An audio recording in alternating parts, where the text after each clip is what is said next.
Hello दोस्तों, मैं हूं कलीम। एक बार फिर से आपका brilliant coaching classes by Kaleem sir की चैनल में आपका फिर से स्वागत है। जैसे कि आप जानते हो, छत्तीसगढ़ गवर्नमेंट के द्वारा पढ़ाई तुहर द्वार तक एक पोर्टल चल रहा है, जिसमें बच्चे उस पर लॉगिन करके पढ़ाई कर सकते हैं। उसी तर्ज पर मैंने भी एक छोटा सा प्रयास किया है और आप लोगों से अपील कर रहा हूं कि आप भी मुझे मेरे चैनल को फॉलो कीजिए और आप कमेंट्स बॉक्स पर कमेंट कीजिए। जो आपको चाहिए मैं दूंगा, लेकिन मेरी बेसिक क्लासों को आप मिस ना करें। आज मैं 11th क्लास के फिज़िक्स के बारे में एकदम बेसिक नॉलेज दूंगा आपको, जिससे आपको फिज़िक्स बहुत ही ईजी लगेगा और इससे ईजी कुछ भी नहीं होगा।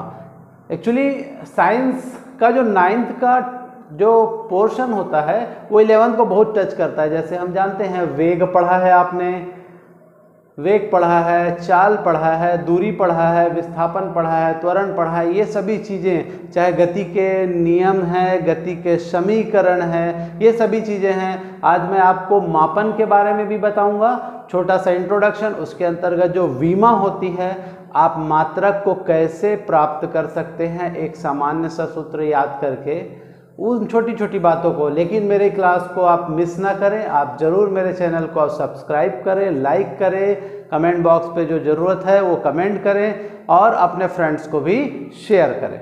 तो चलते हैं हम। सबसे पहले आज हम बात करेंगे छोटी छोटी परिभाषाओं की, जैसे दूरी।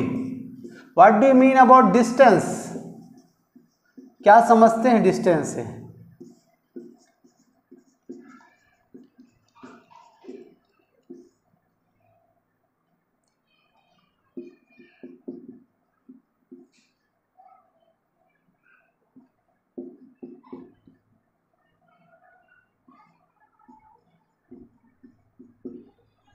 ये छोटी छोटी कुछ परिभाषाएं हैं। उससे पहले एक होता है सदिश राशि और एक अदिश राशि। ये सदिश और अदिश होते क्या है, उसके बारे में हम अच्छे से जानकारी ले लेते हैं। यदि इसके बारे में जानकारी होगी तो हम इसको जस्टिफाई कर सकते हैं कि कौन सी राशि सदिश राशि है, कौन सी फिजिकल क्वांटिटीज है, वो वेक्टर है या स्केलर है। मतलब सदिश मतलब वेक्टर, स्केलर का मतलब अदिश राशि है। तो दोस्तों आज चलते हैं, वीडियो की शुरुआत करते हैं ज़्यादा विलंब ना करते हुए। आपको मैं सदिश और अदिश, वे राशि जिसको दिशा एवं परिमाण दोनों की आवश्यकता होती है, ऐसी राशि को सदिश राशि कहते हैं। डायरेक्शन का भी होना चाहिए और उसकी मैग्नीट्यूड भी होनी चाहिए, वो कहलाता है सदिश राशि। सॉरी। और एक अदिश राशि, हम इसके डेफिनेशन के अंदर जाएंगे, डेफिनेशन को क्लियर करेंगे, तब उससे हम डेफिनेशन के क्लियरनेस के साथ हम पता कर लेंगे कि यह सदिश राशि है कि ये अदिश राशि है। देखेंगे दूरी के बारे में बात करता हूं। दूरी किसी वस्तु या किसी कण के द्वारा तय की गई मार्ग की लंबाई को ही वस्तु का दूरी कहते हैं। अब यहां पर किसी दिशा के बारे में बात नहीं किया, केवल इसके रिजल्ट के बारे में बात किया, केवल इसके परिमाण के बारे में बात किया गया है। और केवल परिमाण के बारे में, डायरेक्शन के बारे में नहीं किया है। जनरली हम जो तय करते हैं, चाहे बाइक से हो चाहे ट्रेन से हो, वह दूरी तय करते हैं और दूरी सदैव धनात्मक होती है, ये भी याद रखेंगे आप। तो वस्तु के द्वारा तय किए गए मार्ग की लंबाई को ही वस्तु का दूरी कहते हैं, उस वस्तु की दूरी कहते हैं। यह एक अदिश राशि है क्योंकि इसको केवल परिमाण की आवश्यकता है, दिशा की आवश्यकता नहीं है। विस्थापन बोलता है किन्हीं दो बिंदुओं के भी, लेकिन एक नया शब्द आ जाता है निश्चित दिशा में। निश्चित दिशा में किन्हीं दो बिंदुओं के बीच की न्यूनतम दूरी को, एक नया शब्द आया जो इसमें अभाव था। निश्चित दिशा में किन्हीं दो बिंदुओं के बीच की न्यूनतम दूरी को ही विस्थापन कहते हैं, डिस्प्लेसमेंट कहते हैं। जैसे ही दिशा की निश्चितता आ जाती है, ये पता चल जाता है सदिश राशि है। इसके बाद मैं चालू करूंगा चाल। चाल दूरी से ही मिलकर बना है, जैसे आप सामान्यतः समझते हैं, चाल बराबर दूरी बटे समय। तो यहाँ पर किसी वस्तु द्वारा दिए गए समय अंतराल में तय की गई दूरी या मार्ग की लंबाई भी कह सकते हैं को ही चाल कहते हैं। चूंकि दूरी अदिश राशि है तो यह भी क्या होगी, अदिश राशि होगी। और इसका मात्रक आपको निकालना बताएंगे थोड़ा देर में। अब वेग है विस्थापन से पैदा होता है, विस्थापन बटे समय,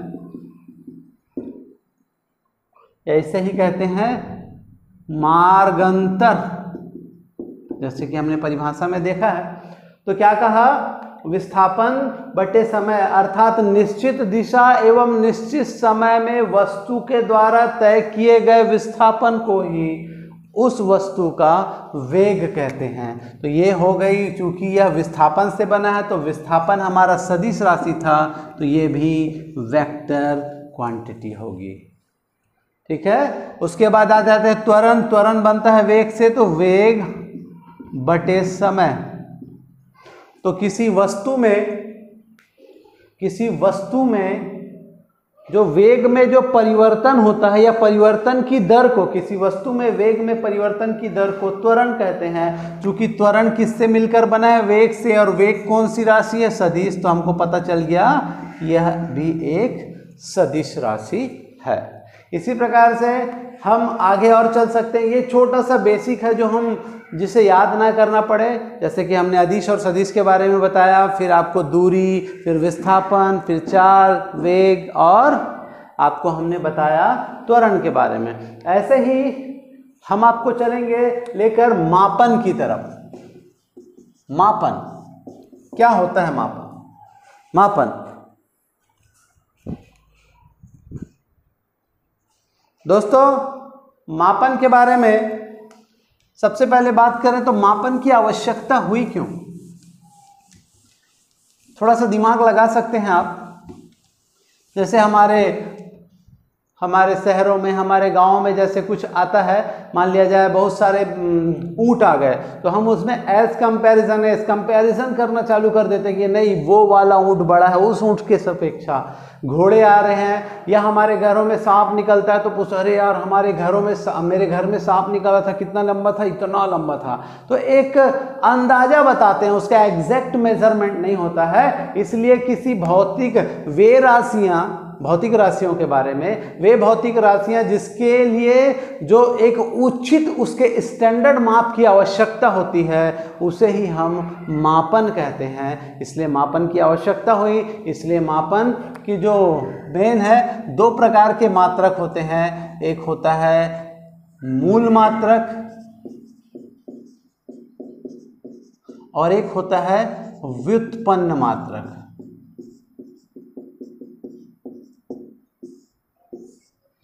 मूल मात्रक वे मात्रक जो स्वतंत्र होते हैं और वह स्वतः ही व्युत्पन्न होते हैं। जैसे आप देख सकते हैं, लंबाई हो गया, इंडिविजुअल है, लंबाई हो गया, द्रव्यमान हो गया, समय हो गया, ताप हो गया, विद्युत धारा,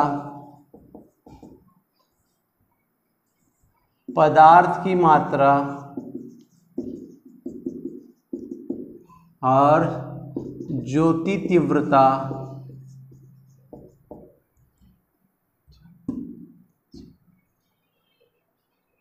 ये कुछ है जो मूल मात्रक है, जो स्वतंत्र होते हैं, ये स्वतः ही व्युत्पन्न होते हैं। ऐसे मात्रक को क्या कह रहे हैं, मूल मात्रक। अब आ जाते हैं डिराइव्ड यूनिट या डिराइव्ड मेजरमेंट।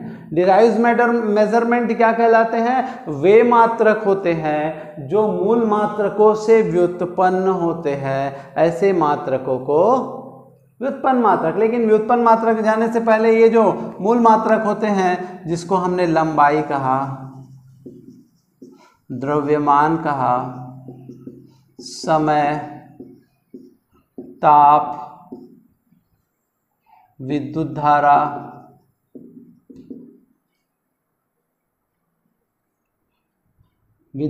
हो गया, पदार्थ की मात्रा, ज्योति तीव्रता,